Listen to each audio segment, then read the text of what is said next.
शासनपति प्रभु महावीर स्वामी को हम वंदन करते हैं। सभी गुरु भगवंतों को तिकोतों के पाठ से वंदन करते हैं।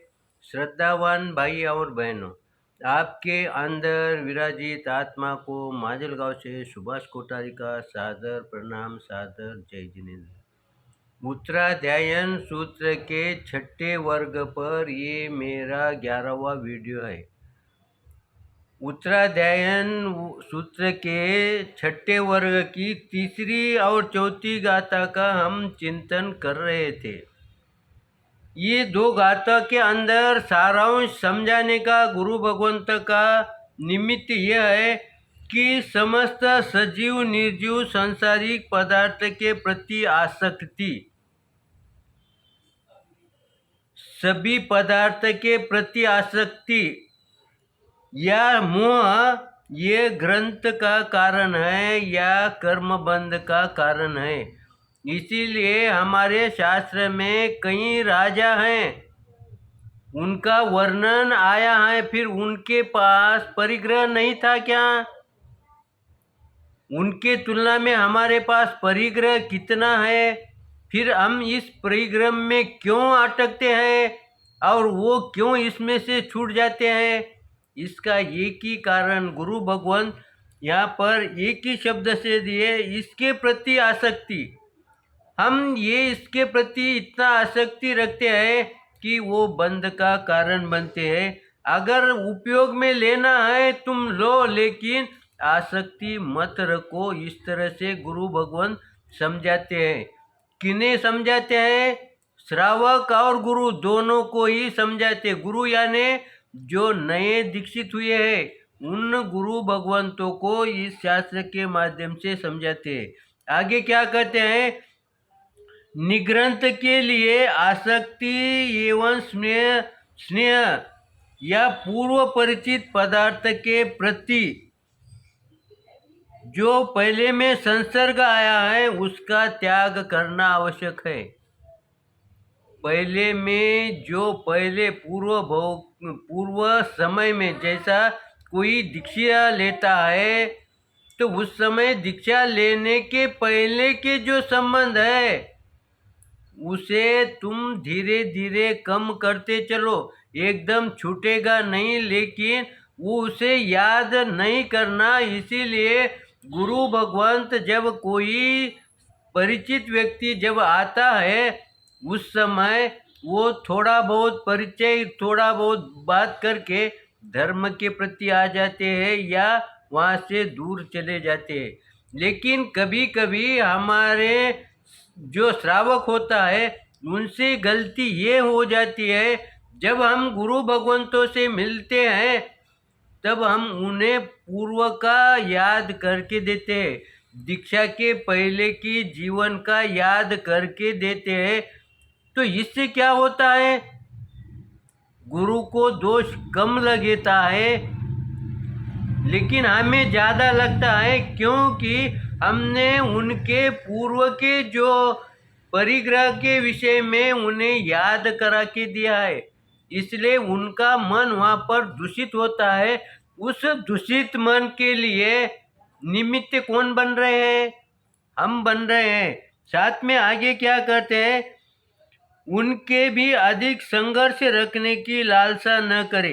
यानी गुरु भगवंत कहते हैं कि जो भी है आगे अति संसर्ग का त्याग करना आवश्यक है, तभी साधक यानी तभी तुम जब तक ये मोह कम नहीं करोगे, पूर्व के जो हुए वाले कर्म है उसको याद करना तुम नहीं करोगे, तब तक तुम्हें आत्म भाव में स्थिर रह नहीं पाओगे। ये बात हमारे ध्यान में कहाँ बैठती व्यवहार में?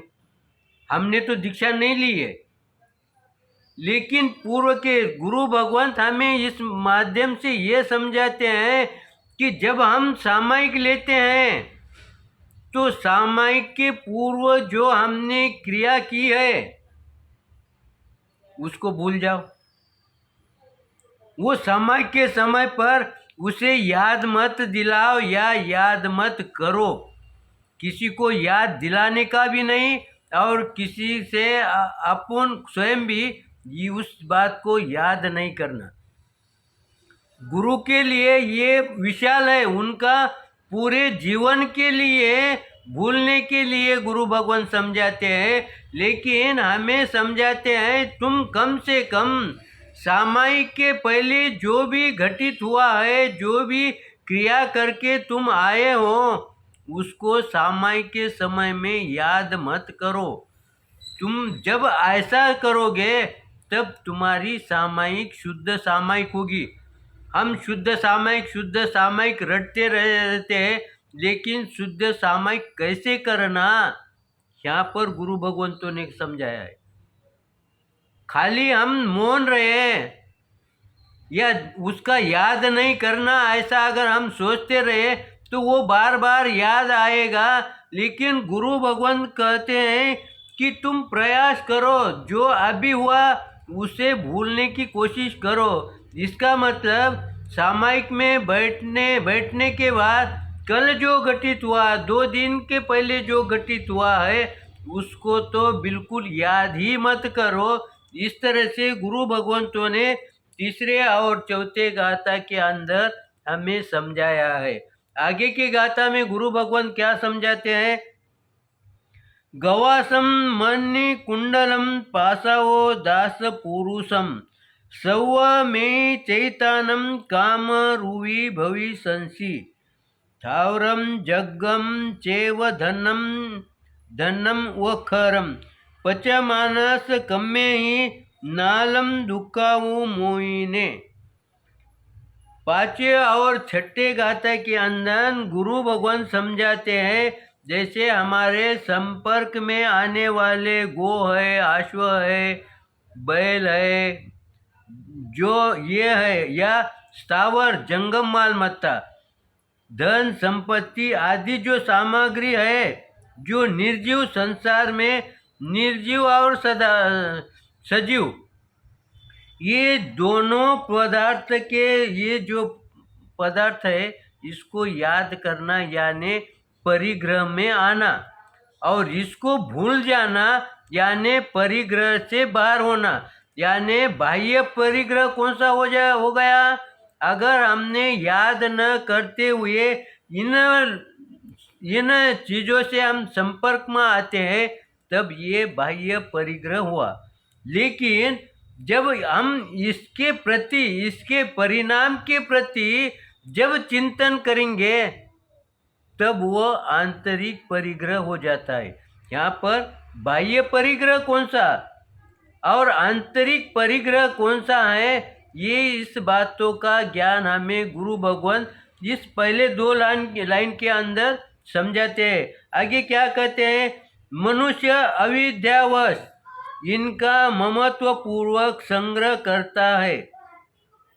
मनुष्य अपने रूटीन के अंदर, निजी जीवन के अंदर कभी कभी हमें याद नहीं होता, उस समय हम क्या करते?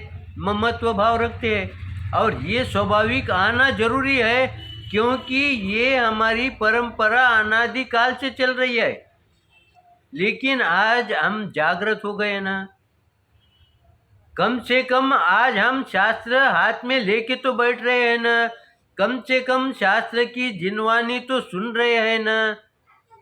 तो सुन रहे हैं, तो इसीलिए गुरु भगवंत कहते हैं कि इसके प्रति तुम अब ममत्व कम करते चलो, छूटेगा नहीं, लेकिन प्रयास जारी रखो तो एक दिन वो छूटेगा। आगे क्या कहते हैं? ताकि यानी अगर तुम ममत्व कम करते रहेंगे तो क्या होगा? दुष्कर्मों का जो फल प्राप्त होगा, जो दुख आने वाला है, उससे तुम बचोगे। गुरु भगवंत कहते हैं तुम ममत्व भाव, इसके लिए कितना खर्चा आ रहा है, कितना समय लग रहा है? देखो, यहाँ पर समय भी नहीं लग रहा, खर्चा भी नहीं आ रहा है।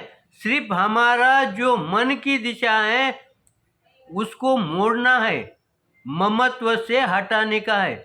ममत्व से अगर हमने इसको हटा दिए तो क्या फल होगा, इसका परिणाम क्या आएगा?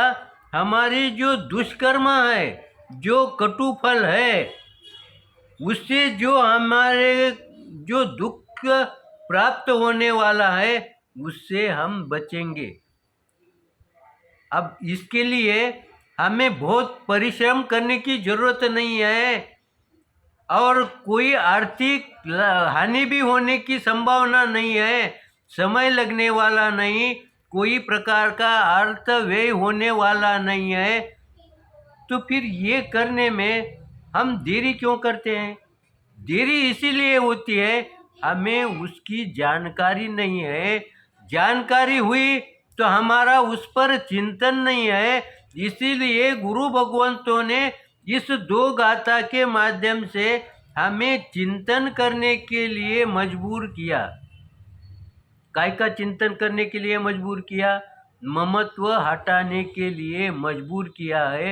यहाँ पर तुम ममत्व धीरे धीरे कम करते रहे कि ऑटोमेटिक तुम्हारे जो दुख के प्रसंग है उसकी तीव्रता कम हो जाएगी।